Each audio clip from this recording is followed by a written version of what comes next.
গুণ করতে হবে, তাহলে মিটার পার সেকেন্ডে চলে আসবে। তাহলে এটা কাটলে আমাদের কত হবে, 5×45, আর এটা কাটলে 2, অর্থাৎ 25/2 অর্থাৎ 12.5, 12.5 মিটার পার সেকেন্ড। এটা হলো এর বেগ।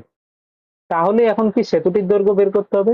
ট্রেনটির বেগ হলো 12.5 মিটার পার সেকেন্ড, তাহলে ট্রেনটি টোটাল কত সেকেন্ডে সেতুটিকে অতিক্রম করছে, 30 সেকেন্ডে। তাহলে 30 সেকেন্ডে কত দূরত্ব যায়, 30 গুণ 12.5, এই দূরত্ব যাচ্ছে। তাহলে কত, 3×12 = 36, আর এদিকে 15, 360, 375। তাহলে মোট কতটা দূরত্ব অতিক্রম করছে, 375 মিটার। এবার প্রশ্ন দেখো, যদি অপশনে 375 থাকে, অনেকে দেখবে এই সম্পূর্ণ করার পর 375 অ্যান্সার করে চলে আসে। এটা কিন্তু ভুল। বলা হয়েছে সেতুর দৈর্ঘ্য কত। এই 375টা অ্যাকচুয়ালি কি, এই সেতু প্লাস ট্রেনের দৈর্ঘ্য। তাহলে ট্রেনের দৈর্ঘ্য কত দেওয়া আছে, 130 দেওয়া আছে। তাহলে সেতুর দৈর্ঘ্য কত হয়ে যাবে, এইখান থেকে কি করব আমরা, 130কে বিয়োগ করে দেবো। তাহলে বিয়োগ করলে কত হয়ে যায়, 375 বিয়োগ 130 মিটার, বিয়োগ করলে আমাদের 200